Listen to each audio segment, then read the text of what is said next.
you can't make sweeping statements like the South Asian community must feel any one thing about anything. Indians, Pakistanis, Bangladeshis, Sri Lankans, that's too many different countries and cultures. Even if you mean Indians, do you mean Hindus, do you mean Muslims? It's too many different cultures. There is only one crass sweeping generalization you can make about a large section of the South Asian community, and that is this: every South Asian woman over the age of 60 loves Princess Diana. They all fucking love Princess Diana, and I'm right, aren't I, brown woman? I always have visible browns. Get that visible brown woman on the camera right now. I always have VBs, visible browns, to verify my remarks about the community. They fucking love Princess Diana, right? And they all think the royal family killed her. And they think about it so much that if you just ran up to my mum in the street and just said, they killed her, she'd say, yeah, I think it was Philip. That is the extent to which it obsesses them. And who do you think they hate most that's still left in the royal family? Camilla. Camilla. Or as my mother calls her, that woman.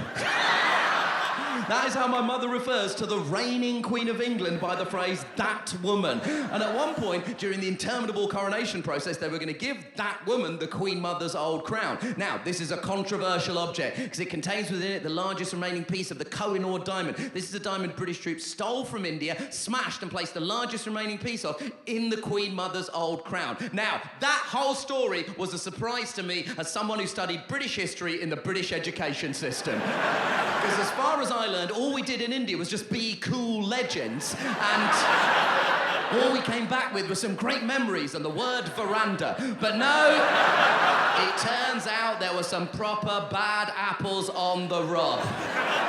So they decided to not use that crown because it's genuinely a diplomatic incident in prospect, and they stood it down and got a different crown from the crown shed. I don't know where these people keep their fucking crowns. I don't care to know it either, right? But when they stood that crown down, my mother phoned me and said, it's a good thing they're not giving that crown to that woman. And I said, first of all, hello, Bina, how are you? And she said, if they'd have given that crown to that woman, I'd have gone down there,